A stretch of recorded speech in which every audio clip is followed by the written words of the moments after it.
Eu tava pensando não vou dizer exatamente um fenômeno, porque não é uma coisa totalmente definida, mas eu tava refletindo, né? Eu tava lendo Luta e Melancolia do Freud, toda a questão da perda de si mesmo, e eu tava refletindo sobre esse fenômeno de pessoas que veem na própria dor, no próprio sofrimento, no próprio sintoma, uma a forma com que elas justificam a própria existência. E com existência, né, a palavra existência ela tem um teor afirmativo muito forte, mas nesse caso é o contrário. É um teor, é uma existência não afirmativa. E o que eu quero dizer com existência não afirmativa é o seguinte: essas pessoas estão em uma configuração, em uma repetição de não só ter sintomas típicos de pessoas deprimidas, como, né, a hipobulia, falta de vontade, ou a hipotimia, falta de afeto. A falta não, né? Redução. E também, né, a mutilação, e principalmente a mutilação mental, não necessariamente a física. Mas verem nisso o motivo, o meio e o fim da própria existência. O que eu quero dizer com meio e fim? É, nós, como assim, nossa condição humana por excelência, nós lidamos com a frustração diariamente. A gente sabe constantemente que o nosso desejo não vai ser atendido ou completamente ou superficialmente, parcialmente.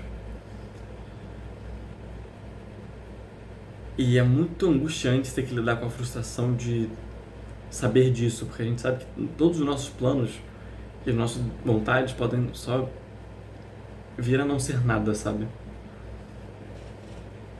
E quando a gente se abandona, quando a gente abandona a própria vida, né, e não no sentido suicida estrito sensu de ir lá e acabar com a própria vida, mas em um ponto de desapego extremo consigo mesmo e com a própria vida, você não tem que lidar mais com essa frustração. Você não tem que lidar mais com a perda, com a falta. Porque você já aceitou a sua condição faltante de uma forma extremamente negativa, que é confortante também, de certa forma, porque porque ela não te obriga a lidar com a frustração, porque você já é um sujeito quase que frustrado por definição, sabe? E você toma isso como parte da sua personalidade, como parte do seu eu, do seu ego, do seu... de quem você é, a sua definição. Você vai ter para consigo mesmo um sentimento de desvalor, um sentimento de um juízo extremamente negativo consigo mesmo, de que você não presta, de que você não é merecedor. E merecedor não é numa questão de conquistar algo, mas você não é merecedor sequer da própria existência. E você toma essa angústia para si. Você toma essa angústia para quem você é. E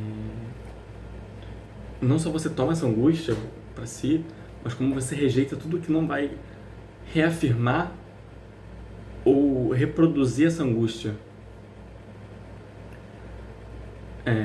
Você vê com assim, um certo nojo, um certo desprezo qualquer situação que te remeta a algum tipo de felicidade, algum tipo de realização e completude. Você vê apenas a parte... o que normalmente não seria desejável como desejável. Você quer se colocar em situações de risco, você quer se colocar em situações que vão te degradar e te humilhar cada vez mais. E tudo isso com uma justificativa, né? Um fim de também sentir algo prazeroso, sabe? Porque, embora não seja o que a gente definiria como uma felicidade, porque a pessoa está numa situação miserável, de abandono, de um horror, né? Uma lente assim de horror consigo mesmo e com o mundo, mas ela vê naquilo uma satisfação, ela tem essa repetição, um grau muito forte de um prazer final, né? Porque ela confunde, não vou dizer se é necessariamente uma confusão, mas ela funde essas duas coisas. Ela funde o que é degradante com o que é agradável. E por consequência, ela torna isso um vício, sabe? Como se fosse uma droga, como se fosse uma reafirmação de identidade, uma reafirmação de quem eu sou. Eu sou uma pessoa depressiva, eu sou uma pessoa que está sempre querendo o próprio mal, né? Que está nesse espectro sombrio, macabro. E ela não quer melhorar, mas ela também não quer sentir o sintoma, sabe? Você vê que às vezes a pessoa toma um antidepressivo, alguma coisa para reduzir essa angústia, mas a angústia fica de forma secundária. A angústia fica como forma de reafirmação. A angústia fica não como aquele sentimento que vem no peito, aquela sensação física, mas como um ganho secundário, talvez. A angústia fica como o próprio eu, né?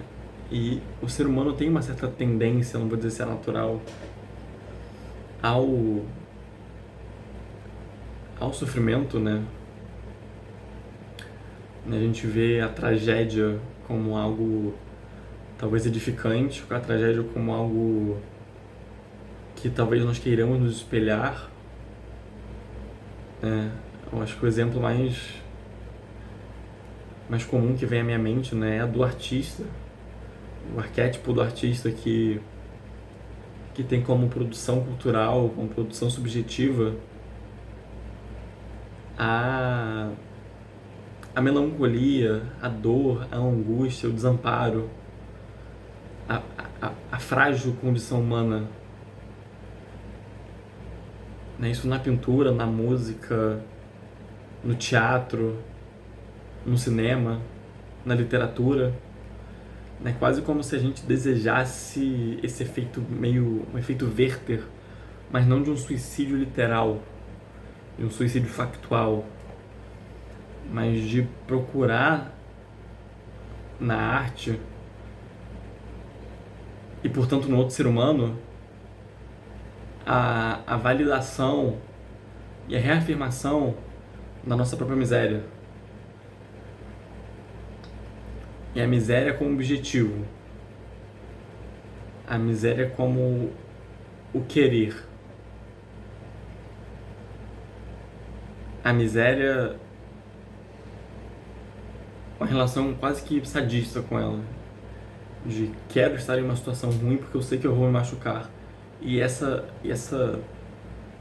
dor, essa machucação, né, fazendo um neologismo aqui, é um objetivo válido, é um fim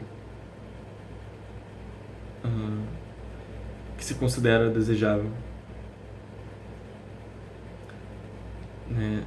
A parte mais difícil dessa repetição, desse mecanismo, é uma coisa que eu falei no vídeo passado, né, de você querer o querer, né?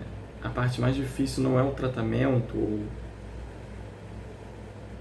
talvez o processo de melhora em si, o processo de uma reabilitação, mas o processo de querer estar lá, sabe? De querer falar, tá, eu quero melhorar, eu quero não ter mais a angústia como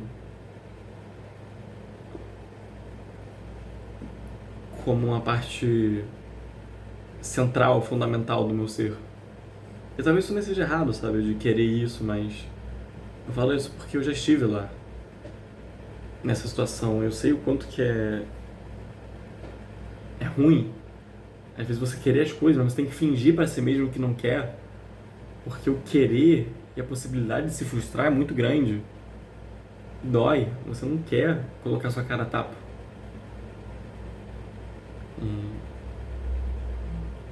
enfim, acho que é isso.